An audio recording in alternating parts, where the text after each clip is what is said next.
This is the summary of Rich Dad Poor Dad Part 2. In this video, we are going to discuss the remaining chapters. Let's begin with chapter number 6, Work to Learn, Don't Work for Money. In this chapter, the author shares a story of a young female writer who interviewed him in Singapore. After the interview, she says the author, "Someday I'd like to be a best-selling author like you."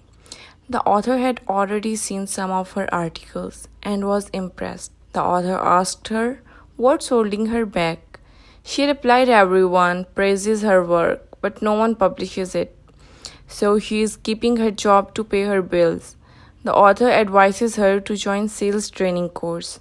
She argued, "I have a professional degree in English literature. Why would I go to school to learn to be a salesperson? I'm a professional. I hate salespeople.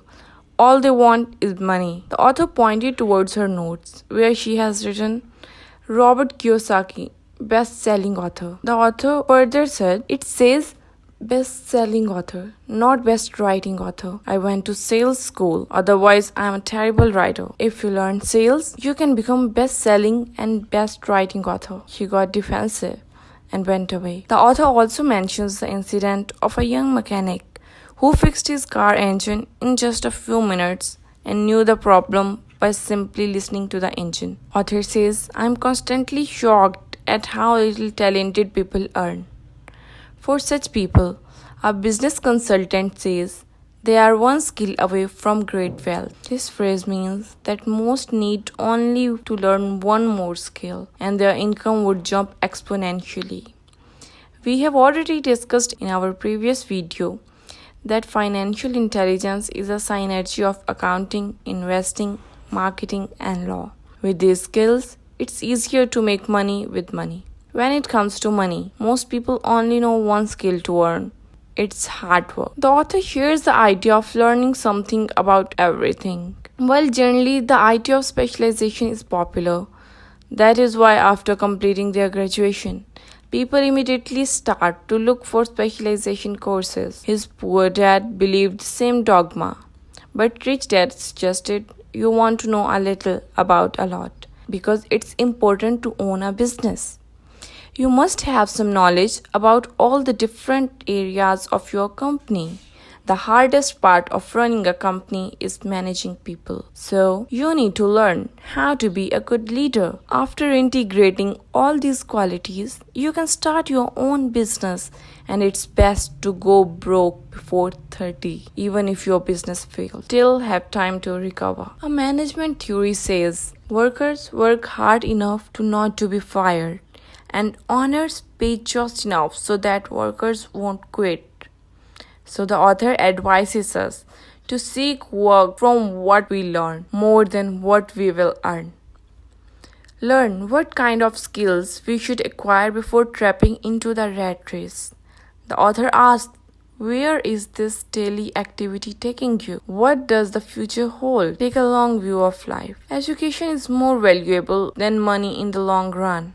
The author also gives example of McDonald's here. The main business of McDonald's is not selling hamburgers but real estate. McDonald's is excellent at business systems. The reason so many talented people are poor is because they focus on building a better hamburger and know little to nothing about business systems. Maybe McDonald's does not make a best hamburger, but they are best at selling and delivering a basic average burger. The rich often groom their children to learn all the basic aspects of business system. The management skills needed for success are management of cash flow, management of systems, management of people. The most important specialized skills are sales and marketing.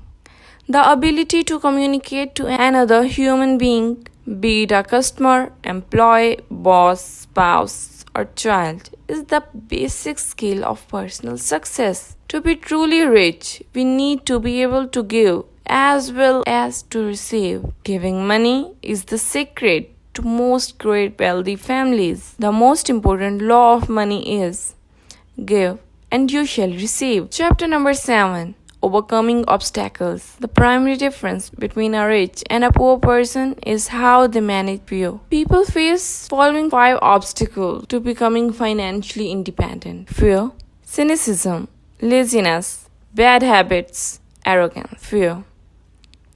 People face fear of failure. The author says, there is a chicken little in all of us who holds us back. But we should face our fears because failure inspires winners and fear defeats losers. The secret to success is to overcome fears which losers don't know. The greatest secret of winners is that failure inspires winning. Thus, they are not afraid of losing. Most people are so afraid of losing money that they lose. They play life too safe and too small. It's the opposite of what successful investors do. People must learn how to manage their fear, focus, follow one course until successful. If you have little money and you want to be rich, you must first be focused, not be balanced. Don't do what poor and middle class people do. They put their eggs in many baskets. You should put a lot of your eggs in a few baskets and focus. Cynicism. Now the author tells us another obstacle which is most dangerous one. Self-doubt. We often question our capability and don't believe in ourselves. This criticism could also be from our family, friends, etc. Their words of doubt often get so loud that we fail to act. We can't deal with critics, so we stay with what is safe and opportunities pass by us. Rich Dad used to say, cynics criticize and winners analyze. Number 3. Laziness. The third obstacle is laziness. People are too lazy to work for what they want. If they are not busy at work or with kids, they are often busy in fishing, shopping, scrolling social media, etc. Yet deep down, they know they are avoiding something important. The author also tells us the cure for laziness: a little greed. If we desire for something, we should always question ourselves, how can I afford it? It opens up the brain and forces it to think of different ways.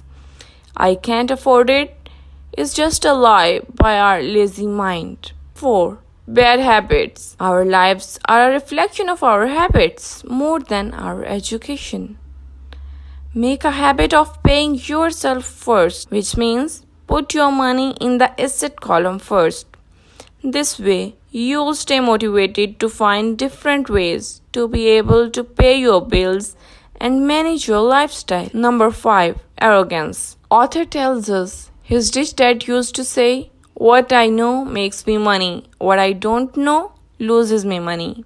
Being arrogant means you believe that what you don't know is not important. People use arrogance to try to hide their own ignorance. When you know you are ignorant in a subject, start educating yourself by finding an expert in the field or a book on the subject. Chapter 8. Getting Started. After listening to the ways of getting rich, you might think how to start. Don't worry them. The author offers a thought process. He believes we all have a financial genius within us. To find $1 million deals of a lifetime requires us to call on our financial genius who lies asleep. Here are the 10 steps you can follow to awaken your financial genius. Number 1. Find a reason greater than reality. The author calls it the power of spirit. The road to be rich seems too long with too many hills to climb. It's easier to just work for money and hand the access over to your broker. So you must have a reason or purpose to fuel your ambition of becoming financially independent. Without a strong reason, anything in life is hard. Number 2. Make daily choices. We want the power to choose. With every dollar we get in our hand, we hold the power to choose our future.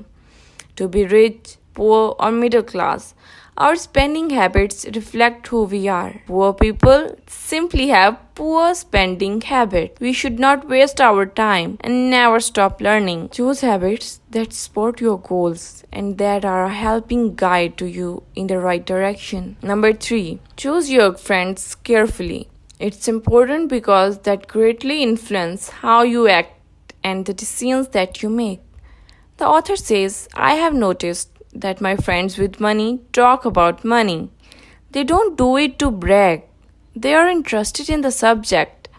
So I learn from them and they learn from me. While those who are poor don't talk about money, business, or investing. They often think it's rude or unintellectual. I learn from them what not to do. Number 4. Power of quick learning. Master a formula and then learn a new one. You become what you study. If you are not making enough, then simply learn a new formula to make money. Then put up into action because that is where most people stop. In today's fast changing world, it's not so much what you know anymore that counts because often what you know is old. It's how fast you learn. That skill is priceless. Number 5. Power of self-discipline. Pay yourself first. Take control of yourself. It makes no sense to invest, make money and blow it. It is the lack of self-discipline that causes most of the lottery winners to go broke soon after winning millions. The 3 most important management skills necessary to start your own business are management of cash flow, management of people, management of personal time. The 3 matter in the way you live your life as an individual, as a part of family, a business, a charitable organization, a city, or a nation. Each of these skills is enhanced by the mastery of self-discipline. The statement "pay yourself first" comes from George Classon's book, The Richest Man in Babylon. The people who follow this each month allocate their money to asset column first before they pay their monthly expenses. But don't get into consumer debt. Number 6. Pay your brokers well. Rich Dad used to say, pay your broker well. If they are professional, their services should make you money. And the more money they make, the more money you make. A good broker should provide you with information as well as take the time to educate you. If all you can think about is cutting their commissions, then why should they want to help you? It's just a simple logic. Number 7. Be an Indian giver. The power of getting something from nothing. The author gives example of Native Americans giving settlers and explorers blankets and then taking them back once they were done with them. So with this example, the author tries to illustrate knowing your return on investment and knowing when you will get your money back. He further says, in the world of asset column, being an Indian giver is vital to wealth. The sophisticated investor's first question is, how fast do I get my money back? They also want to know what they get for free, also called a piece of the action. That is why the ROI or return on investment is very important. That is financial intelligence. Number 8. Power of focus. Use assets to buy luxuries, which means don't use that income that you are getting to buy luxuries until you have built a good portfolio of assets. Only then you should buy luxuries with the income coming from your asset column, not from your income column. The power of myth. Choose heroes that you look up to and follow their lead as far as what they have done. And find ways that you can implement that into your own life. Copying or emulating heroes is true power learning. The author says, I have heroes and I copy their moves and do my best to read everything I can about them. I follow what Warren Buffett invests in and I read anything I can about his point of view on the market and how he chooses stocks. Heroes do more than simply inspiring us. They make things look easier. Making it look easier convinces us to want to be just like them. Number 10. Power of giving.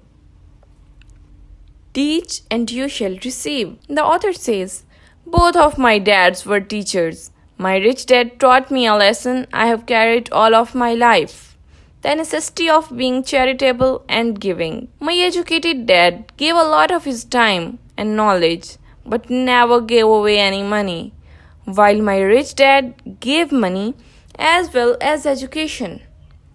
He would always say, if you want something, you first need to give. When he was short of money, he gave money to church or to his favorite charity. When you feel short of something, give what you want, and you shall receive in buckets. That is true for money, a smile, love, or friendship. Chapter number 9. Still want more?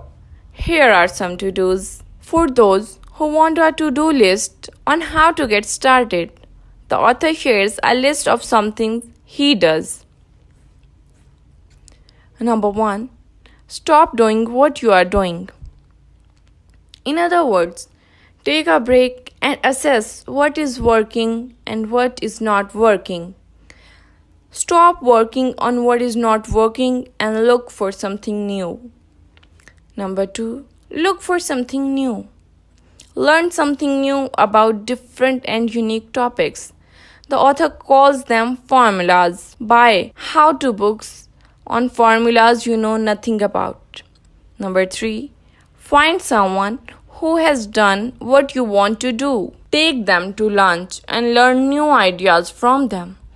Ask them for tips and tricks of the trade. Number 4. Make lot of offers. Make lot of offers, always with escape clauses, because eventually someone will say yes. Number 5. Learn from history. Invest in learning. Shop for bargains in all the market. Number 6. Look into the right places to invest. Spend 10 minutes each month for the next 12 months walking, running, or driving a certain area and looking for changes that create bargains.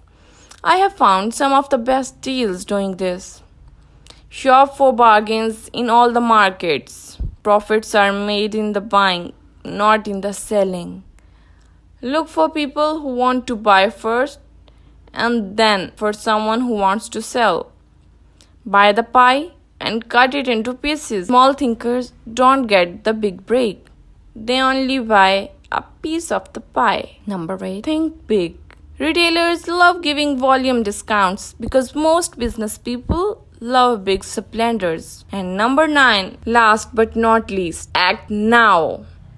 So this was the summary of Rich Dad Poor Dad Part 2. If you have missed the Part 1, click on the link given below.